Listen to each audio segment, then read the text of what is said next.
All right, so I'm saying very few practical things. Many of you know tremendous amount. Many of you don't. So I'm just saying a few like really critical points.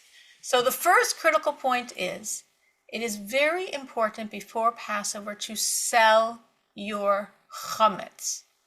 Chametz means anything leaven. What is leaven? Any food made of grain and water that's been allowed to ferment, what we call to rise. It could ferment without looking, puffy. Bread, cereal, cake, cookies, pizza, pasta, beer, alcoholic drinks. I don't mean wine here, but any hard liquor. Those are all very obvious examples of chametz. But any food that contains grain or is a grain derivative can be, and often is, chametz. So practically speaking, all processed foods, because who knows what they put in processed foods, all processed foods that is not certified kosher for Passover could potentially include chametz, leaven ingredients. You could say, well, what could this possibly be in this? But trust me, we don't want to know, right? So therefore, unless one is scrupulously careful, there's a lot of chametz, a lot of leaven in our lives. And of course, we are not allowed to eat or use any of it on Passover. We're not allowed to see any of it on Passover. And we're not allowed to own any of it on Passover. Meaning, if you take your cabinet, tape them shut, you're not opening them, so you're not eating it or using it in any way, you're not seeing it. But you still own it. You own what's in your cabinets, even though they're behind tape or foil or cardboard. So we have to sell it as well. Now, the sale is only for the duration of Passover. As soon as Passover is over, take off the tape, enjoy what you have inside, no problem. But for the duration of Passover, we sell all chametz products to a non-Jew. Non-Jews are allowed to have chametz on Passover. Not a problem for them, but a big problem for us. Now you could say, oh, I know plenty of non-Jews. Well, I'll go and sell my chametz to a non-Jew. I don't need to do anything ritualized. I'll sell it to him and I'll buy it back after Passover. It is a very legalistically complicated sale. It's a lot of, deep rabbinical discussion to create the exactly correct sale of all the leaven to whatever nice non-Jew is buying it for the duration of the holiday, which again, he's buying millions of dollars worth of leaven, because what happens is everyone sells it to a rabbi who sells it to a rabbi who sells it to a rabbi who is going to sell it all to a non-Jew. So therefore, no, you can't use your great friend non-Jew who'd be totally willing to do this for you. You have to go through a rabbi. And my husband, of course, is willing to do it for everyone at absolutely no charge. All you need to do is give me your name and address. If you have food at work, your work address. If you have any food, any munchies in your car, description of your car. You can WhatsApp it to me, text it to me, email it to me, give it to me in any fashion, your name, if you're married, your husband's name, address, and again, description of car if you keep food in your car, address of work if you keep any food at work. Give it to me, I give it to my husband, and you are good to go in that one very significant detail that you do not own chametz, you do not own leaven on Passover. I say that every year, but I will say it every year because it's so critically important. And every year there's like one person that reaches out to me after it's too late. So this year, don't be the person. It's Monday night. Just right now, open up your phones and send me the information. It's totally fine. You've got all Monday, you could do it all Tuesday, all Wednesday, done. So why wait? Do it now and you're good. What else is happening Thursday night? Well, Thursday night is the checking of the chametz, meaning the search to make sure we do not have any leaven in our house. Now, this year is a little different, maybe in a sense a little more complicated, or actually a lot more complicated, though I will not go into the complexities unless anyone has a question, than other years, because this year Passover starts Saturday night. Now, personally, it's sort of nice when Passover starts Saturday night, because even though I'm very careful on the day of Passover, meaning when Passover starts, to do as little work as possible that day, because I don't want to come to the Seder being like one of these slaves. I want to be relaxed. I want to take it all in. I want to enjoy it. There's so much spirituality. It's one of the most spiritual experiences of the year. So to come half asleep because you work so hard, that makes no sense to me. But this year, everyone could come like a free person because you have the whole Sabbath. It's a long day. You can rest. You can relax. We all come to the Seder free. So that's nice. On the other hand, there are different legal challenges because of it being the Sabbath. I won't discuss too many of them.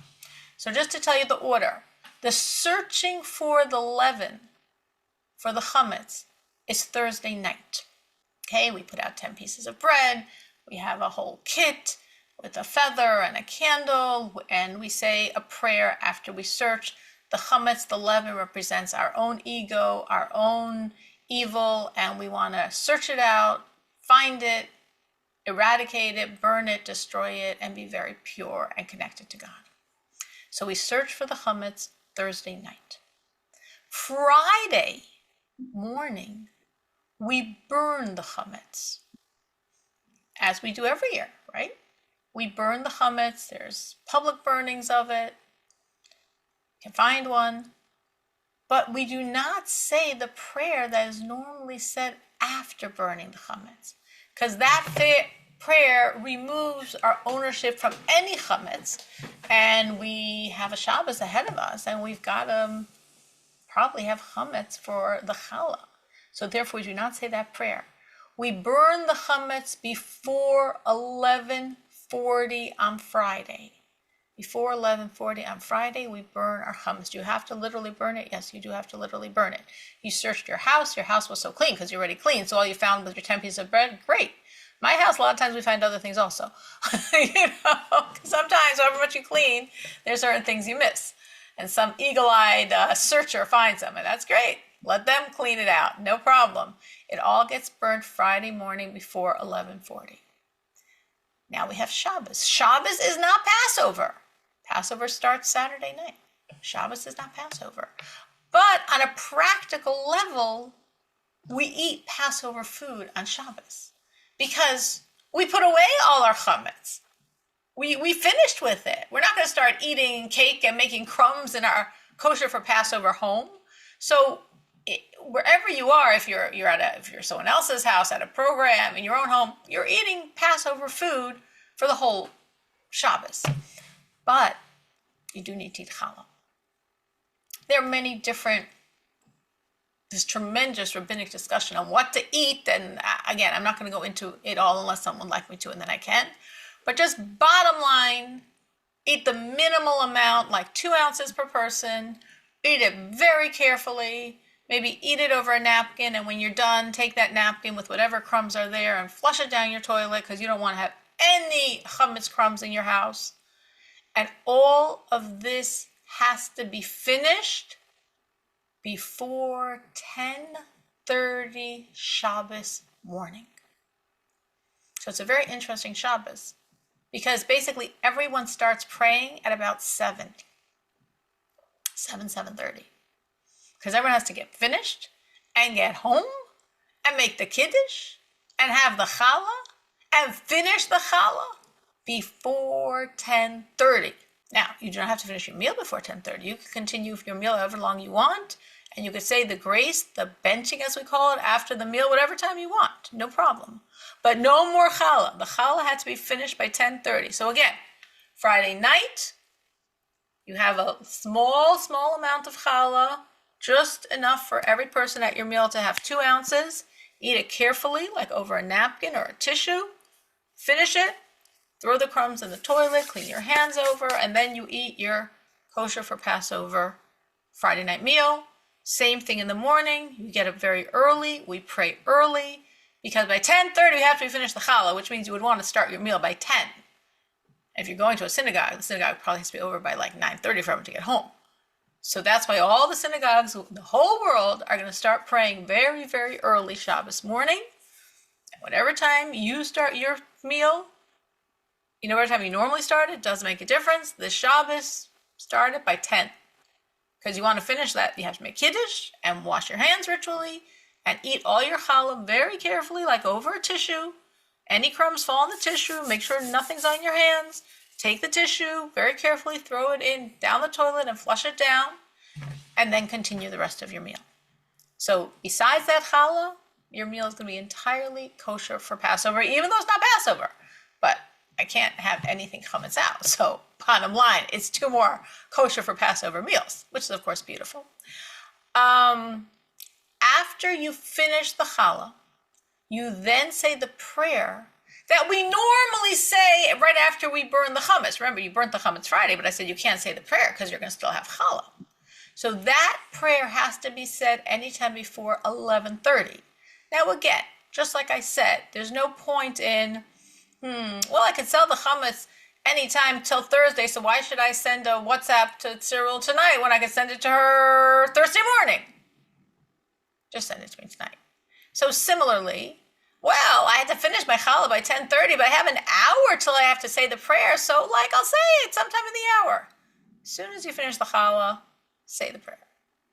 It's the prayer in your prayer book after the burning of the chametz. It's a very powerful prayer, a very significant prayer. It'll take you 2 minutes to say it, and say it. Okay, the holiday begins Saturday night after Shabbos is over. So basically, after the Shabbos is over, which is probably about 8-ish. I mean, I do have it, but I don't think it was correct. I think it's sometime after 8. You can look in your calendars, or I will send a message. And I'm gonna put a message on our group. Cyril, can I ask a question about something you already mentioned? Absolutely. So in the morning, after the service at the synagogue, we make kiddush. Do we have to drink wine also? That's an excellent question. Best is, it's actually interesting you asked that question. I'm saying there's so many things I'm far more I'm not saying than I'm saying. So actually drinking wine is a little problematic, because the reason why it's problematic, not by Friday night, but by Shabbos day, is because on the day of the Seder, we're careful not to eat from the ritual foods of the Seder, like wine. On the other hand, it's Kiddush and you have to have wine. So basically the best thing is use a small cup, obviously the size, whatever it is, 4 or 5 ounces. And probably the best thing is the person who's making the Kiddush, he drinks the wine as he always has to, which has to be the majority of the cup, but he can have a 4-ounce cup. And nobody else should drink. Even if normally other people drink wine, after the Kiddush, people drink from the Kiddush, it's probably best on that Shabbos for just the person making Kiddush to drink the wine and everyone else to skip it. Now again, if someone did drink the wine, I wouldn't say it's a crime. It's part of the Kiddush, but better not, because wine is one of the ritualized foods of the Seder, and therefore we're really not supposed to have it the day of the Seder. Okay, one more thing. So you said after we eat some challah, we first say Birkat Mazon, and then you can continue your meal. Do not say Birkat Mazon and then continue your meal. That's actually a problem. Some people do that and it's wrong. So I'm glad you asked me that also. Some people, it's a big question what to do, because nobody wants to bring challah into their kosher for Passover home. So some people say, okay, I'll go on my porch, which doesn't really help because your porch is still your property. So if there's crumbs, there's still your crumbs. But people think it helps. And I'll go on my porch and I'll have my challah there, so it didn't come into my kosher for Passover house. And then it's like, well, wait a minute. How could you then continue inside and eat your meal? You're not allowed to do that technically. Okay, so I'll make my blessing, my Birkat Hamazon, the grace after the meal, and then I'll go inside and I'll make another blessing, I'll eat my meal. No, you're not allowed to do that either, because you're not allowed to waste blessings like that. So no, do not say the Birkat Hamazon, do not say the grace after the meal. Wash your hand, hear the Kiddush. Just have the person making the Kiddush drink the majority of the cup, and that's it. Everyone washes their hands for the challah bread. Eat the challah bread, whoever's eating, eat very carefully. Obviously, if anyone had little children around, give them a tiny taste or something, that's it. But the adults, each adult should have 2 ounces. Try to have as little as possible. You don't want to have this big challah that, what do I do with it now? And you don't want people eating too much because the more you eat, the more likelihood there's crumbs. So you really want to keep it to like a small roll per person. Take a roll, a 2-ounce roll per person. That'd be the simplest thing. Mm-hmm. And then eat it like over a tissue. So if there's any crumbs, it's going to fall, because bread does make crumbs. Any crumbs is going to fall in the tissues. And then take the tissues very carefully, like make a ball so the crumbs aren't going to drop between your table and the bathroom, and then put it in the toilet, flush it down. So if there's any crumbs, it's out of you, it's in the sewer system. Now, obviously, you wouldn't want every person individually going to the bathroom because it's not great to go in the middle of your meal, but it's sort of like the best option in that situation. And then whoever did should like wash their hands again because they went to the bathroom in the middle of the meal. And then continue your meal and have a great, as lavish a meal you want. Obviously not having any of the foods that you're going to have by the Seder. So no apples, no nuts, no pears, no horseradish, no lettuce. We do have eggs. You can have eggs or potatoes. If you have potatoes or onions or eggs, that we do eat. So that you could have. But the wine we don't have, the apples, the nuts, the pears, the horseradish, and of course the matzah. And then you have your meal, and then you want your meal to go as long as you want.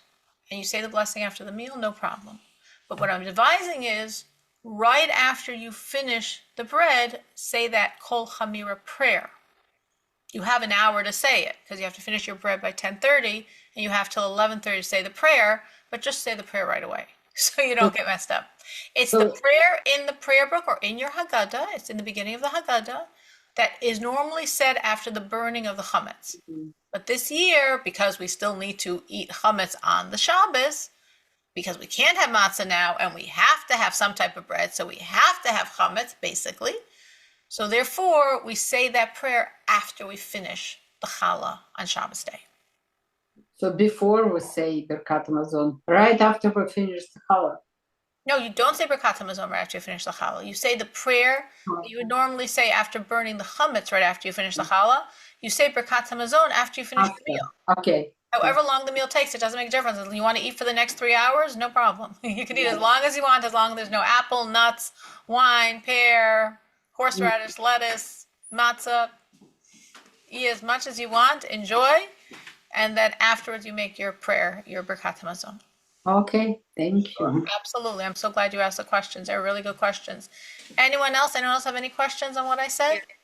Yeah, I have a few questions. Search for chametz.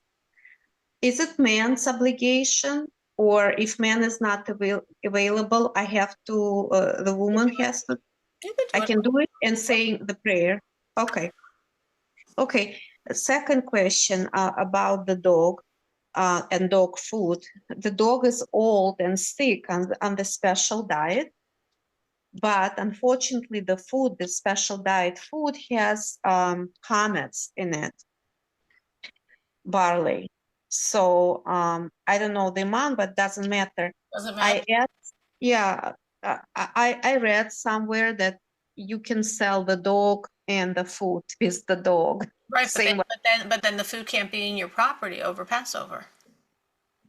You could sell your dog and your food. I was thinking that, but you need someone else to take care of your dog, a non-Jew, not a Jew. If the dog has to eat the barley, the best thing is to sell the dog and sell the food to a non-Jew who will watch the dog for the 8 days of Passover. Then speak to me after class, give me more details, and I'll ask a rabbi for you. Okay. I'm not staying home on Passover. I'll come back like Monday night.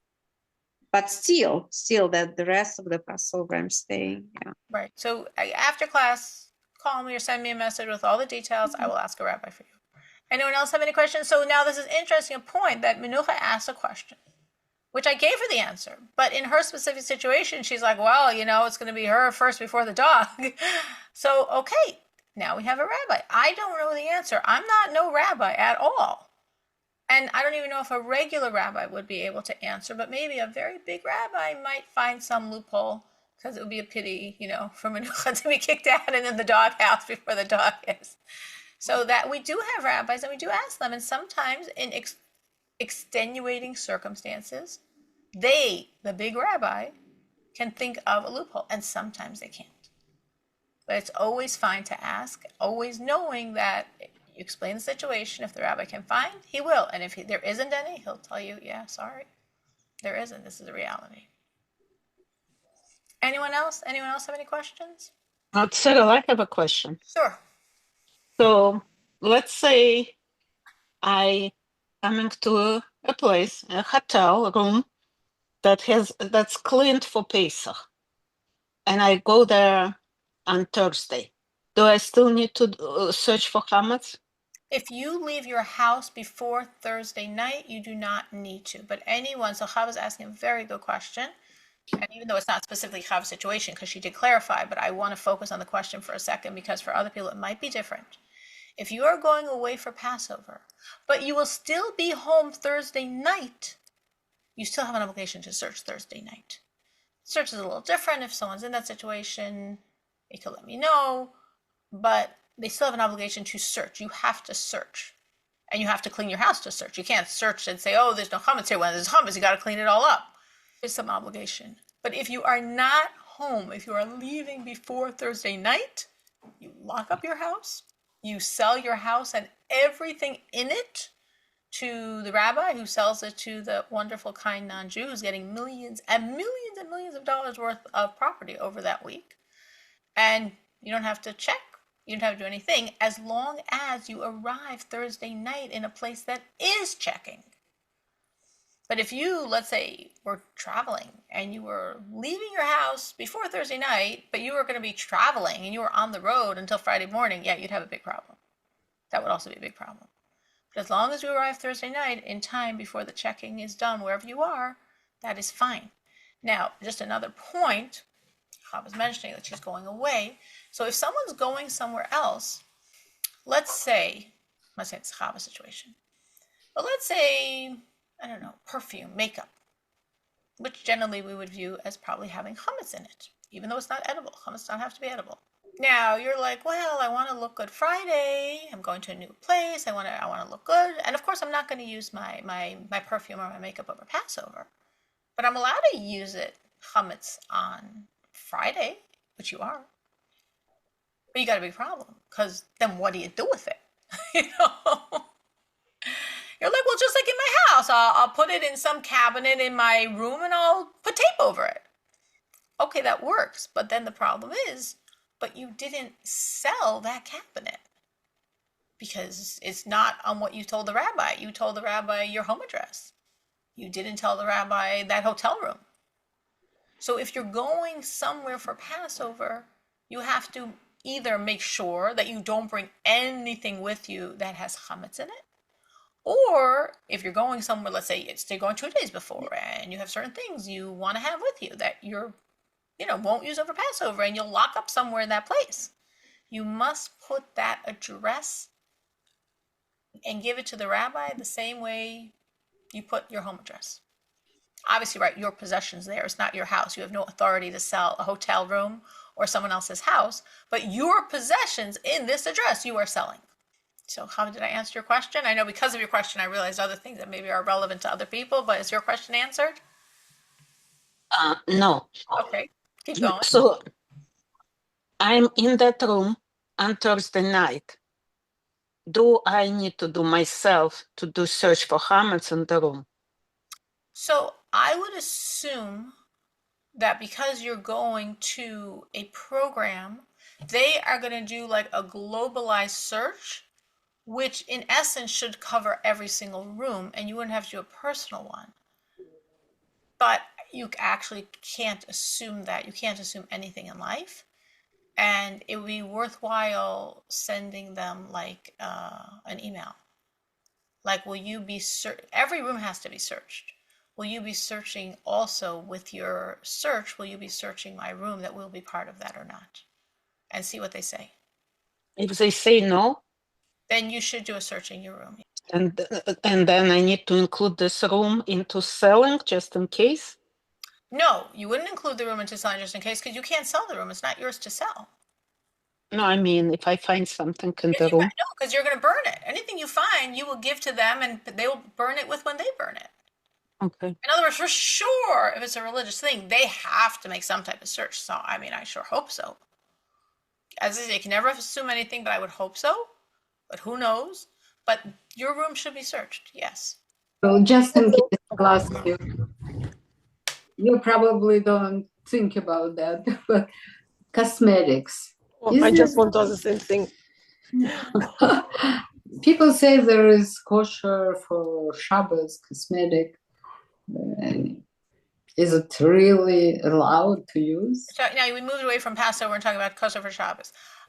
There's two problems with cosmetics on Shabbos. You're talking about Shabbos now, not Passover. What I said So did is- in your head Passover, Shabbos. Okay. Yeah. So the problems with kosher, with Passover, forget Passover, with Shabbos cosmetics is two issues. One is you're not allowed to schmear, like anoint yourself. Mhm. And one is you're not allowed to color on Shabbos. You're not allowed to color. So people have searched and found which brands of cosmetics have absolutely no oils in them. And as such, they say there's no schmearing, there's no oil. That is true.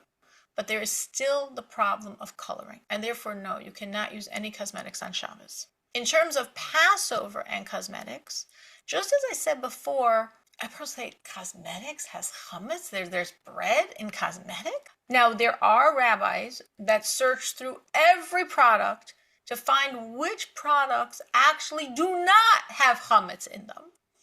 There was a rabbi, this was his thing. His name was Rabbi Blumenkrantz, who has passed away. And I think since then his son has taken it over. And every year he came up with a book. I think by now it's not a book, it's an app. Maybe it's a book and an app. And I never bought the book because honestly, we don't use processed things, so it wasn't relevant to me. But for people that do, it's a very significant book because you have, well, is this, can I use this? Can I use this? Can I use this? Can I use this? And he definitely has in his book, or okay, then I think nowadays is an app. He definitely has the list of cosmetics that one can use on Passover. Again, not on Shabbos or the holiday, but the intermediate days of Passover, one can use them. They are chametz free. I would put out another note in this, which is people, so let's say you find out that, oh my gosh, this brand of makeup I actually use. Perfect. I already own it. I don't have to buy more. I'm spending enough money before Passover. I don't have to spend more money. People generally for Passover should use new things. Obviously, for sure, add a bunch more for sure is lipstick. I mean, no way to use the same lipstick you put on your lips during the year on Passover. But in general, if you can, even if it's blush or mascara or something like that, even if you own it and it's in the book and it's kosher for Passover, it's better to buy a new one for Passover. But if you can't, okay, it doesn't have chametz in it, enjoy it, but lipstick for sure, buy a new one for Passover. Don't put on your lips the same thing you put on your lips year round. But again, it's only for Tuesday, Wednesday, Thursday, Friday. Those are the only days you can use it. Anyone else? Any other questions? Yeah, in addition to this same topic, so do I need to put all cosmetics in one place and let you know inside of that email where I'm selling chametz, or it's by default because it's in my apartment or house?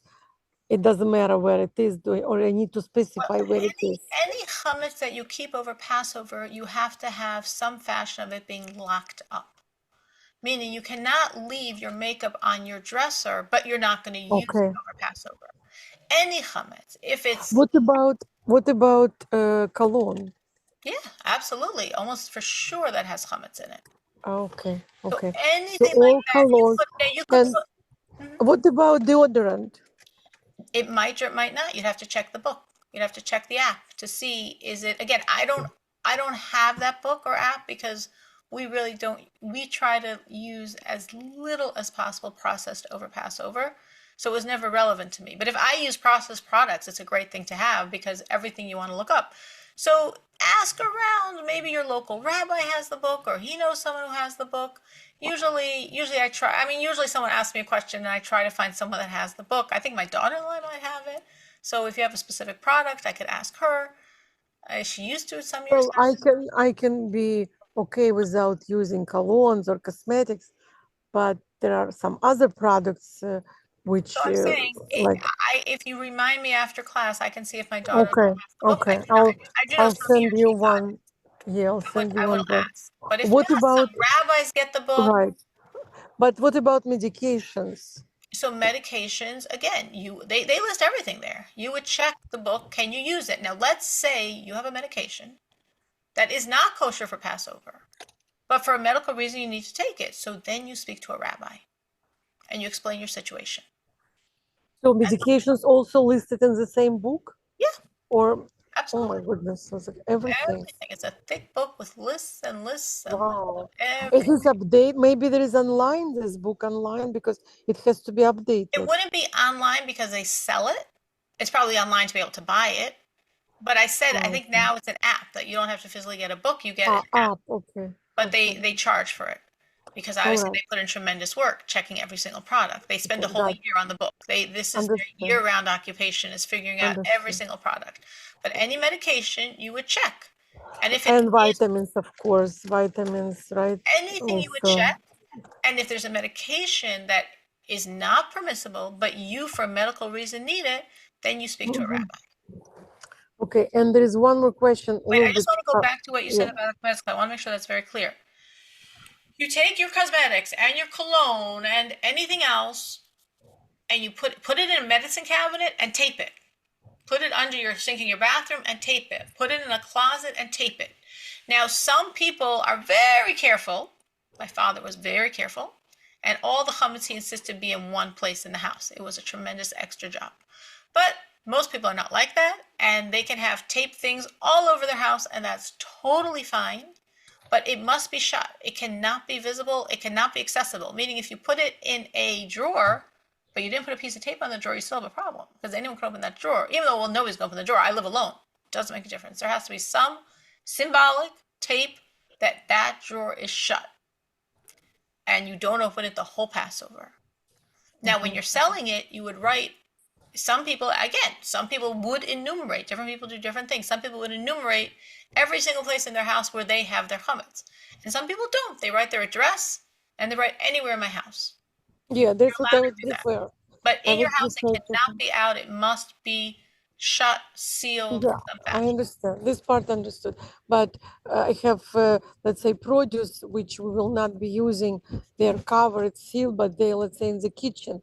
But then there are stuffs in another room, and and medicine cabinet has in a bathroom. So I will have to. I have like three areas where I That's have fine. comments. That's totally fine. As long as each one is sealed in some fashion, that it's very Okay. clearly sealed Okay. for Passover. I found on CRC Mm-hmm. about cosmetics Yes. that it says all varieties of blush, body soap, creams, eyeshadows, eyeliners, ink, lotions, mascara, and shampoo and stick deodorant are permitted for use on Passover, regardless of the ingredients contained within them. This is what it said. So why they're saying that wait, just one second.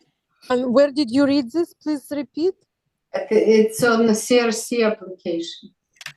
So CRC. Okay. So most people, I don't know what to say. I mean, I'll tell you where they're coming from. Where they're coming from is they would say, well, it's not edible. And it says if something is not edible for a dog, so it's permissible. But if his dog is hungry, they could eat a lot of things. That's why if we want to make something inedible that's not food. It depends how hungry the dog is. If we want to say something is inedible for a dog and therefore we can use it on Passover, we pour bleach over it. Like let's say you're cleaning a spot and you see it's chametz, but you can't get it off. So you pour bleach on it. Now you don't want to just go around and pouring bleach everywhere in your kitchen, but we pour bleach because we say, no, even a dog wouldn't be able to eat this when it's saturated with bleach. So that's why I think they're saying that, because I definitely know in Blumenkranz's book, he enumerates which makeups you can use and not use. Mm-hmm. So it's a leniency. Again, if the CRC is saying it, it's not a forbidden leniency, it's a leniency. And if you want to follow it, the CRC is a bunch of rabbis, so you have who to rely on. Okay. Yeah. Anyone else, any other questions on this? Okay, well, let me at least go through the practical. All right, so one more. I'm sorry. I Sure. just remembered something. There is matzah, which it says not for Passover. Can this matzah be eaten on Friday night? It's wheat matzah or egg matzah? It's regular matzah or egg matzah? I think it's egg matzah. Okay, so egg matzah. All right, so it is possible, but it's pretty difficult. Some people do that. So what Miriam is asking, we're going back to the question of bringing bread into your house that's clean for Passover. Oh my, that sounds horrible. Is there any other option? So another option is egg matzah. Egg matzah, if you've ever seen it in the stores, is like matzah with eggs and apple juice, and you're not allowed to eat it on Passover. So, but at the same time, it's not chametz. It's not matzah, and it's not chametz, and you don't eat it on Passover, so it's perfect. The problem is, it's not bread. It's not what Torah calls bread. So you have to eat a tremendous quantity to count it for the bread of your meal. Okay. You have to eat 8 ounces. All So right. you could look at your 8 ounces. Again, it depends on different brands of egg matzah have different weights. But it's usually like 2/3 to 3/4 of a box per person. So I remember one year when I was by my father's for Pesach, I was already married. And that's what he did, because my father had tremendous fear of God, and he was terrified by the thought of bringing challah into his house on, in essence, Passover. He's going to have a crumb of challah in his house on Passover. No way. And we had a large family there, meaning my parents and all of the children who were married and their spouses. And, everyone got their own individual box of egg matzah to consume. And it was like very difficult. I would guess that besides my father, probably the only people that did it were maybe myself and my husband. I don't know if anyone else got through it. It's a lot of egg matzah. But for some people, yes, I know in my synagogue, then there was a certain man that said he's not bringing bread into his house. He's not bringing challah into his house. He'll do the egg matzah, because the egg matzah, you're safe. All the crumbs are kosher for Passover. So it's Okay, thank you. So I don't know if they write on it you can't. Actually, the point was of my question. Not well, you answered more than I wanted to know, but originally you said something. We cannot eat anything that will be eaten on Seder. Right. So I was wondering if matzah, which is not Passover matzah, but it's still the word matzah, can be eaten. Only egg matzah, not regular matzah. Meaning, if it's regular matzah that they say is not to be eaten on Passover, their issue is because the plant it was made in was not kosher for Passover. No, you cannot have that matzah. You can only have kosher for Passover egg matzah. Yeah, but this is during the Passover. I'm talking about Friday night. Let's say I want to have a kosher for Passover egg matzah, not regular matzah. Not regular matzah. No, even if it says on it not to be eaten on Passover, we still do not have it, because it's too close to matzah, so we're not allowed to eat it. Okay, gotcha. Okay, that's what I meant. Thank you very much. Sure. Okay, well, I'm glad we spoke about a lot of practical things. I want to get through a few more practical things, which all this will take 5 minutes into my class, but this is great because Passover is very complicated, so I'm glad people asked their questions. So, anytime after 8 o'clock, say you light the candles, you make the blessing for the holiday and the Shehecheyanu, and then you have your Seder. At the Seder, every person should eat shmor matzah, even if you eat regular kosher for Passover machine matzahs for the whole Passover. But by your Seder, you should eat handmade round shmor matzah. We live in Chicago. It's very accessible. Jewel, Koltuv, Sarah's Tent, Mariano's, anywhere has them. Eat at least a half a matzah per night, meaning Saturday night after 8, during your Seder, have at least a half a matzah, and Sunday night after 8, in your Seder, have at least a half a matzah. If you are not having a Seder, the most critical component of the Seder is eating matzah.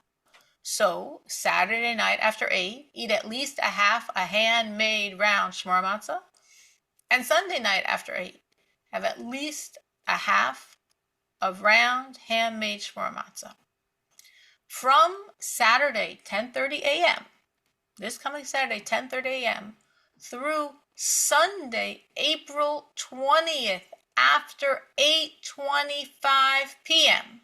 Again, from this Saturday, 10:30 a.m., through Sunday, April 20th, after 8:25 at night p.m., no chametz. Chametz is anything leavened, any food made of grain and water that can ferment and rise, bread, cereal, cake, cookies, pasta, beers, alcoholic drinks. Any food that has grain or grain derivatives probably is chametz. Almost any processed food potentially is chametz.